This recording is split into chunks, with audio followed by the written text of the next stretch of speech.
सूर्यः सौरमधीन्द्रोच्च पदवीं सन्मङ्गलं मङ्गलः सद्बुद्धिं च बुधो गुरुश्च गुरुतां शुक्रः सुखं शं शनिः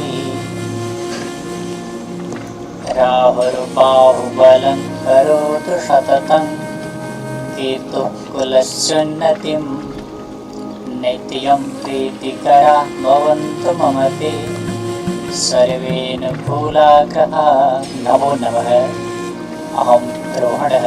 आज मैं ज्योतिष में बृहस्पति देव की भूमिका लेकर उपस्थित हूँ। यदि आपने इस चैनल को अभी तक सब्सक्राइब नहीं किया है तो कृपया सब्सक्राइब करें, जिससे मुझे ऐसी ज्योतिषीय सामग्री साझा करने के लिए और अधिक प्रेरणा मिलेगी। अब चलते हैं आज के विषय पर, ज्योतिष में बृहस्पति देव की भूमिका। बृहस्पति एक अत्यंत शुभ ग्रह है। बृहस्पति शिक्षा, ज्ञान, धर्म, अध्यात्म और भक्ति का सर्वोच्च कारक है। यदि बृहस्पति मजबूत है तो जातक निश्चित रूप से उच्च शिक्षित, ज्ञानी, धार्मिक, आध्यात्मिक, ऐश्वर्यवान और ईश्वर भक्त होगा। जबकि यदि बृहस्पति कमजोर है तो विपरीत परिणाम की संभावना अधिक होती है।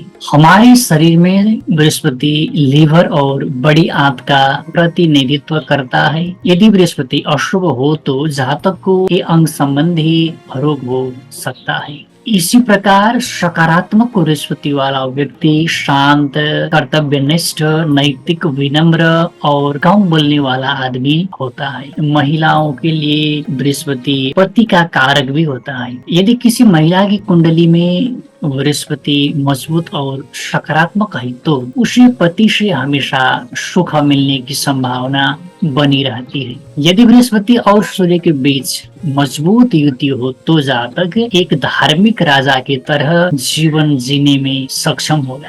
इसी तरह चंद्रमा और बृहस्पति के योग से व्यक्ति सभी प्रकार के ज्ञान, धर्म और ऐश्वर्य से संपन्न होता है। मंगल और बृहस्पति के योग में जातक धर्मरक्षक, धर्मवीर, शीघ्र एवं उचित कार्य करने वाला तथा त्वरित निर्णय लेने वाला होता है। बुध और बृहस्पति के योग में व्यक्ति प्रतिष्ठित, धार्मिक होगा और सभी प्रकार के भौतिक, आध्यात्मिक सुख प्राप्त करता है। हालांकि जातक में संतुष्टि की कमी होती है। शुक्र और बृहस्पति के योग में व्यक्ति आध्यात्मिक और भौतिक दोनों ही दृष्टि से उन्नति करने वाला महाविद्वान और विद्याजीवी होता है। शनि और बृहस्पति के योग में व्यक्ति साहसी, निपुण, मेहनती और नेता बन सकता है। राहु और बृहस्पति के योग में व्यक्ति गलत कार्य से भी अपने धार्मिक और शैक्षिक लक्ष्यों की पूर्ति करता है। इसी प्रकार जातक धार्मिक गतिविधियों के माध्यम से गलत कार्य भी कर सकता है। केतु और बृहस्पति का योग वैराग्य योग को मजबूत करता है।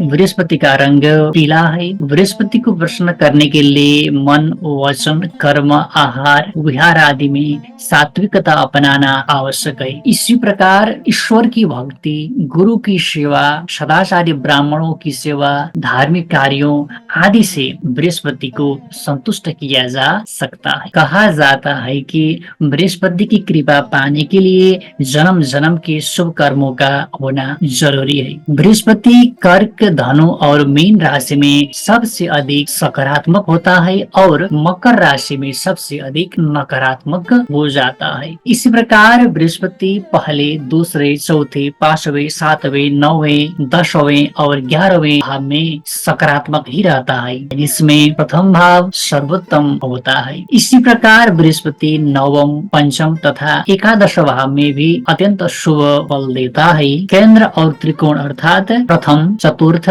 पंचम, सप्तम, नवम और 10वें भाव में से किसी भी भाव में बृहस्पति एक प्रकार से उत्तम ही होता है। तीसरे, छठे और 8वें भाव में बृहस्पति अक्सर सांसारिक जीवन में बहुत अच्छे परिणाम नहीं देता है। 12वें घर में बृहस्पति वाले व्यक्ति के योगाभ्यास से ईश्वर के भक्त, वैरागी और एकांत प्रेमी बनने की उच्च संभावना होती है।